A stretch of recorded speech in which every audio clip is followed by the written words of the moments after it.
Hi guys, welcome to another anime pickups episode. This is the first one for February, and as you can see I have picked up a Zakuro. This is my latest NIS release pickup, Premium Edition. This takes me up to 19 NIS releases now, which is pretty freaking awesome. I also have the 20th on the way, and that will leave me with just, I think it's Kimi ni Todoke, 3 volumes, Natsumi Book of Friends, which is another volume, and then the 2 Yumineko volumes. As for the ones that are out now, those are the ones I'll still need afterwards.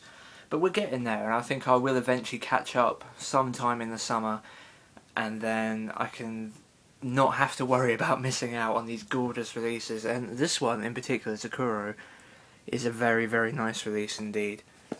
I really, I'm a heterosexual male, but this pink is really, really nice. It looks really cool. It's a very nice release indeed. If you want to see more insides of the insides, then look up an unboxing video, because there are many on YouTube. Okay, so we've got a big pile of stuff here, so let's quickly go through it, shall we? And we've got volume 6 of Brigadoon and the rest of the series.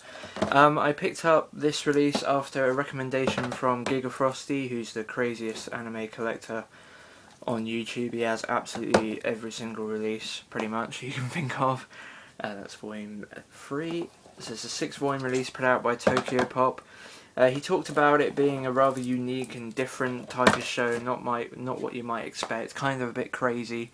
It was relatively cheap. If you go on Amazon, the first 5 volumes are available for almost nothing, and then the volume 6 is stupid collector value at about $40. Fortunately, if you go to eBay, you'll find much more sensible deals to be had. I got the complete collection for $15. So all brand new and sealed. I opened volume 6 because the disc was loose. Typically the disc would be loose on the rarest volume. But yeah, that is the complete series of Brigadoon. I don't believe it has a complete collection release, so that if you want to get it, you have to get it in the singles. 26 episode series. I believe it's made by Sunrise, so yeah, interested, shall we say. This should be an interesting series. Okay, next up I got Tatami Galaxy, or The Tatami Galaxy.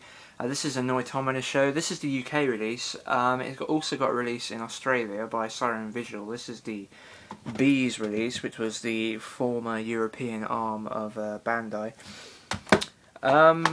I have put off buying this for a little while. I was hopeful that NIS would pick it up after Funimation had first refusal, and they did refuse on bringing it to home video. Obviously their streaming numbers weren't so big. I'm wondering if NIS don't have access to those streaming numbers like they would do on on a Crunchyroll or something, because it's a Funimation.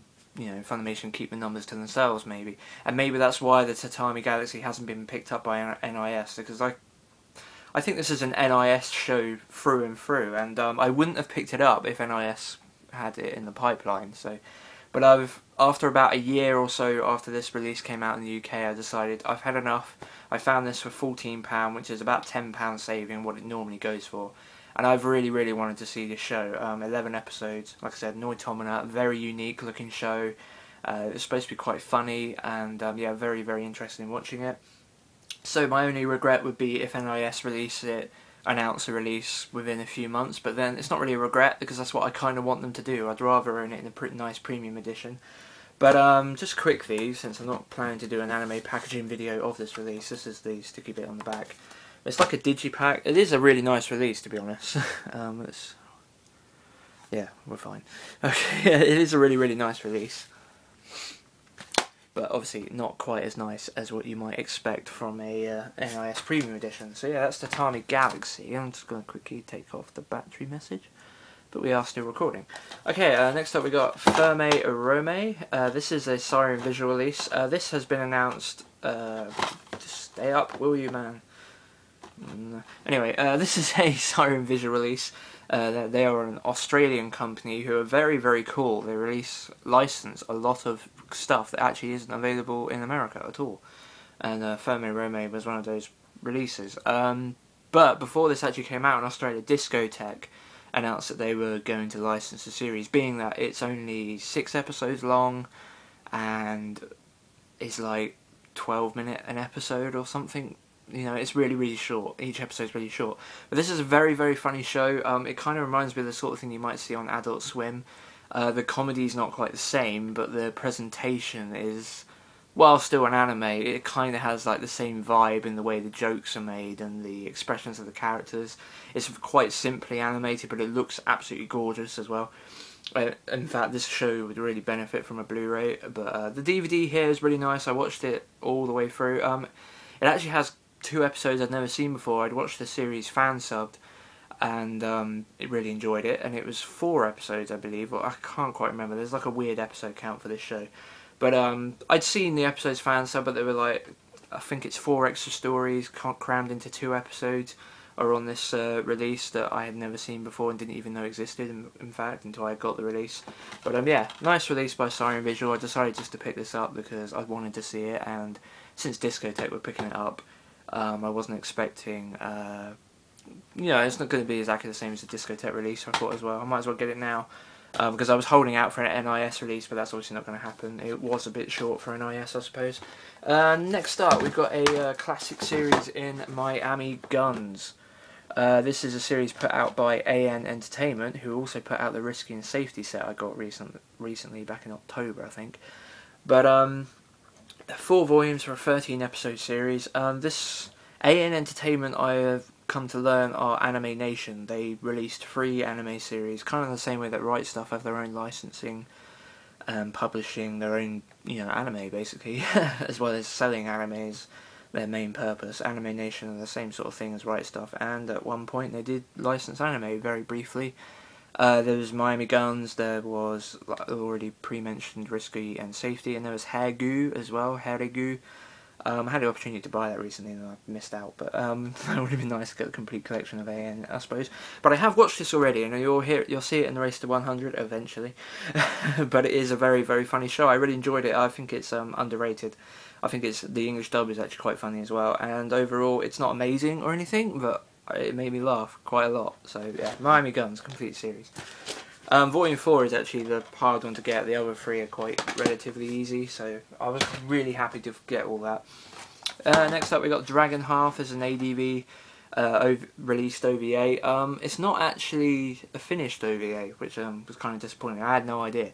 I assumed it was just a 2-episode OVA, but apparently it was never finished. It was meant to be 4 episodes, so this is only half the story, but it was never finished, which is weird why it got licensed. I've been interested to see this because I've seen lots of comments like this, the funniest anime ever made. I beg to differ. It's a very, very good OVA. Well, that's probably overpraising it. It was alright. It did make me laugh. It wasn't absolutely hilarious, and there have been certainly funnier anime that I've seen, like Cromartie High School. It's quite retro now. It was 1992 or 3, I believe. 1993, actually. It's an okay thing. It's alright. It was cheap, which is nice. It's pretty funny. It certainly does have the really cool retro vibe, like early 90s. For me, it was something I really enjoyed watching for that emotion, like getting something from the 90s rather than something super modern. I do like that, and I really enjoyed watching this style. It kind of reminded me a lot of Slayers, or Slayers probably is a lot like this, since Slayers is actually newer, sorry. It came out 4 years after this. But yeah, Dragon Half. Whatever. Next up, we got Fractale. This is my first Funimation Limited Edition pickup for God knows how long. I'm just quickly perusing what I've got on my shelf. I think the last thing I bought from Funimation was Chaos Head and Yamada's First Time, which was absolutely ages ago. You're talking over 6 months ago, about 8 months ago. I don't know what happened. I've just completely dropped off the Funimation radar in terms of their releases. But I picked up Fractale. I found a good deal on it. It was a big saving on eBay, so I thought, oh, I'll get it.